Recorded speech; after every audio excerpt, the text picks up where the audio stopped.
Bonjour. Conservez, modifiez les notes et paramètres de vos motifs.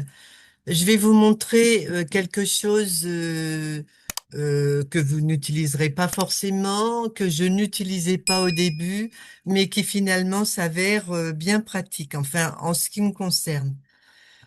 Je vous précise, vous devez en avoir marre, mais c'est quand même toujours le cas. Je ne suis pas formatrice et j'ai toujours besoin de votre aide par l'intermédiaire des likes pour euh, aider ma chaîne à être vue sur YouTube. Alors, lorsque vous avez des motifs, là, j'ai un échantillonnage de motifs. La dernière vidéo, j'avais travaillé sur la modification des lettres du logiciel. On allait dans Digitizing. Donc, je vais aller dans Digitizing. Je vous mettrai le lien de cette vidéo si celle-ci vous intéresse. On peut vraiment faire des choses très, très sympas. Je suis allée dans insérer un texte, etc., etc. J'ai modifié certains critères et j'ai noté ici un certain nombre de choses. Lorsque vous cliquez là, puis sur le petit crayon, vous avez une fenêtre qui s'ouvre. Vous pouvez ajouter des éléments. Moi, j'ai mis le nom de et puis j'ai fait une faute. J'ai mis le nom de la police. Il suffit de cliquer et faire ajouter et ça s'ajoute. Lorsque vous cliquez sur cette petite roulette et ce petit crayon, vous pouvez noter un certain nombre de choses que vous voulez garder en mémoire. Vous enregistrez votre message, etc. Et les propriétés que vous devez noter, que vous avez notées là seront conservées. Premier exemple. Deuxième exemple, Spiro, c'est la même chose. Lorsque vous réalisez un motif Spiro, tant que vous n'en avez pas réalisé un autre, vous avez la possibilité de le modifier. Une fois que vous réinitialisez, là je pense que voilà, si j'en crée un autre, j'aurai d'autres indications dans cette petite case. Admettons que je veuille réutiliser une partie de mon Spiro, mais que je ne me souviens pas comment je l'ai réalisé. Vous pouvez ici lire ou sinon faire comme je fais, copier et coller dans une page. Euh, OpenOffice, etc., etc.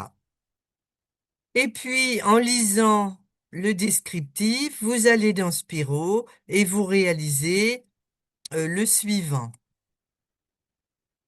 Donc, vous regardez les paramètres qui se trouvent inscrits ici et vous les rentrez là et vous obtiendrez la partie du Spiro que vous désirez. Ça peut être vraiment très très sympa aussi. Pour ça, j'ai évidemment réduit les pages de sorte à avoir mon document Word accessible. J'agrandis, je remets ici en taille normale. Celui-ci, lorsque je numérise, j'ai tendance à programmer comment dire, des tailles de cadres. Je n'utilise que très rarement les cadres du logiciel. Je clique dans Digitizing et vous allez voir ce qui va se passer.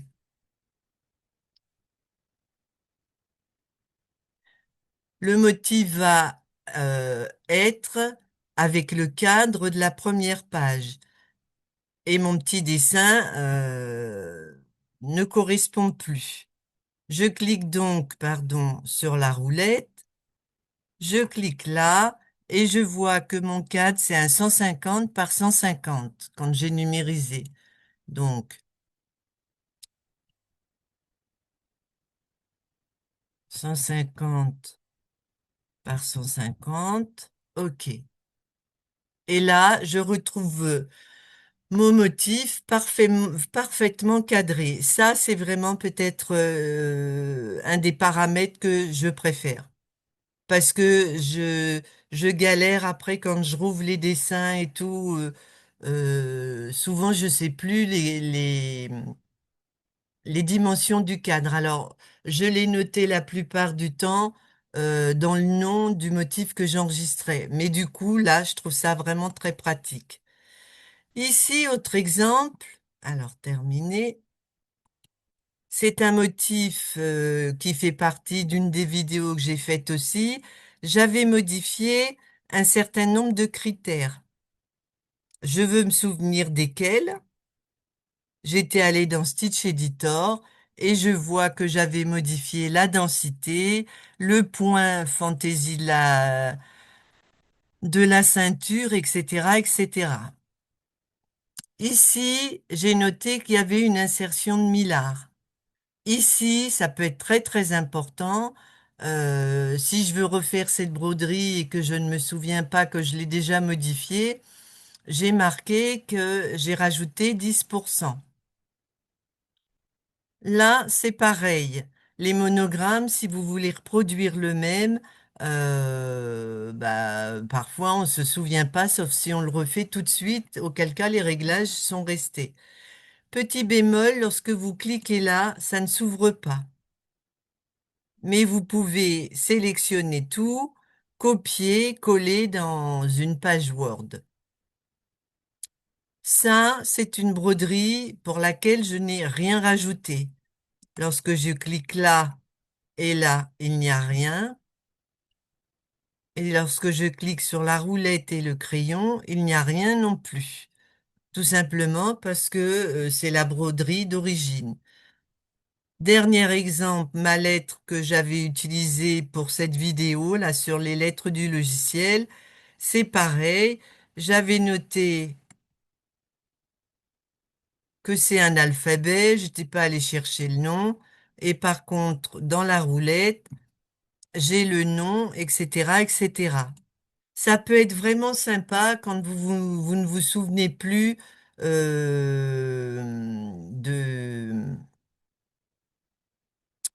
du nom de la police.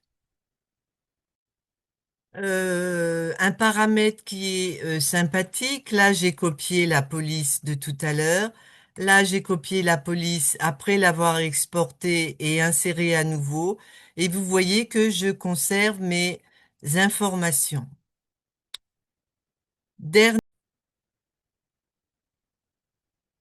lorsque vous avez utilisé des polices du logiciel et que et que vous voulez retrouver certaines informations. En allant dans éditer un texte, vous avez le nom de la police et puis plein d'autres informations.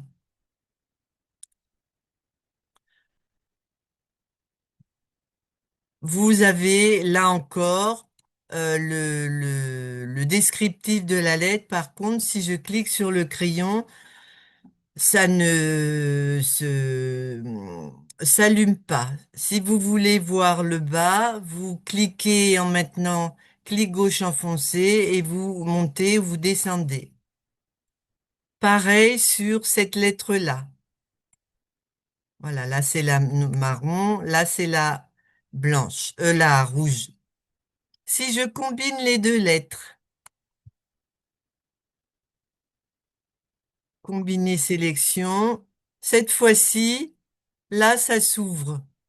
Et vous pouvez éventuellement, si vous faites si vous avez fait des modifications sur la lettre, modifier le texte.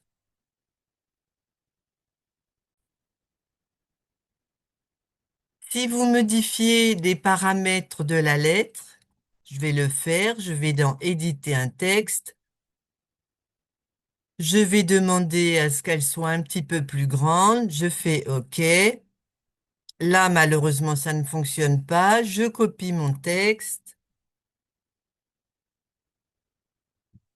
je le colle et je peux constater qu'automatiquement, les notes qui se trouvent ici ont été modifiées.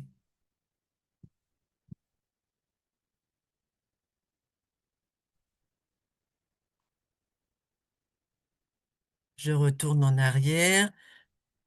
Je ne sais plus si je vous l'ai dit. Si je combine la sélection, j'ai bien mais cette fois-ci, ça s'ouvre, le petit crayon. Alors, ou c'est mon logiciel qui bug, ou ça ne s'ouvre que dans certains cas. Voilà, là, ça s'ouvre.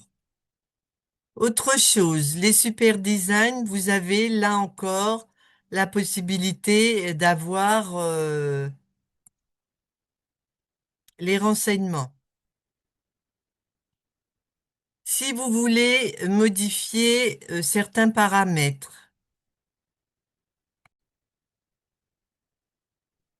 j'ai repris mon super design. Je le sélectionne et je le duplique.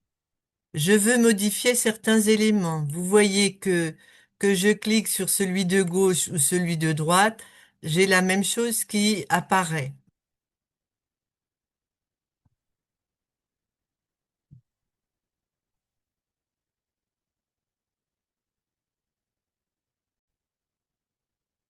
Donc, je vais aller dans Stitch Editor.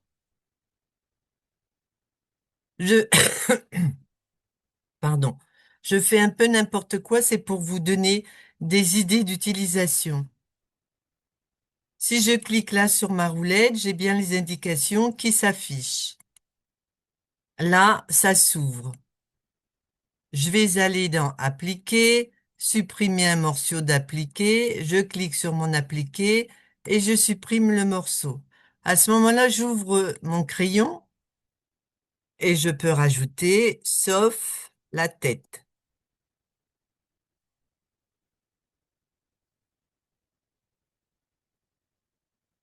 OK, je ferme et je vois bien que sur mes deux appliqués, j'ai des annotations différentes. Premier petit paramètre, vous composez une broderie, vous avez besoin de combiner certains morceaux ou de combiner tout, eh bien, je vais le faire.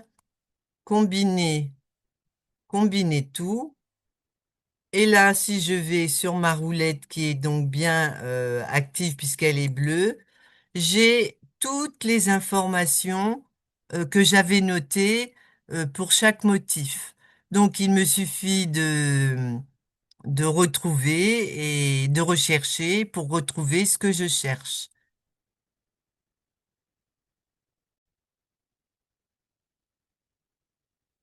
Lorsque vous ouvrez, les indications sont en surbrillance. Si vous voulez descendre en dessous, ne faites pas entrer, mais vous gardez la surbrillance et vous glissez dans le cadre pour avoir la totalité des informations. Voilà. Donc, une petite vidéo qui paraît peut-être insipide, mais qui, je pense, si vous êtes une adepte de la numérisation, des modifications de vos broderies, que vous, comme moi, vous coupez, vous collez, etc., etc., vous modifiez les remplissages, c'est pas mal d'avoir un petit pense-bête. Eh bien, écoutez, j'espère que ça vous a plu. Si c'est le cas, n'oubliez pas de liker, de me mettre un petit commentaire. À bientôt, au revoir.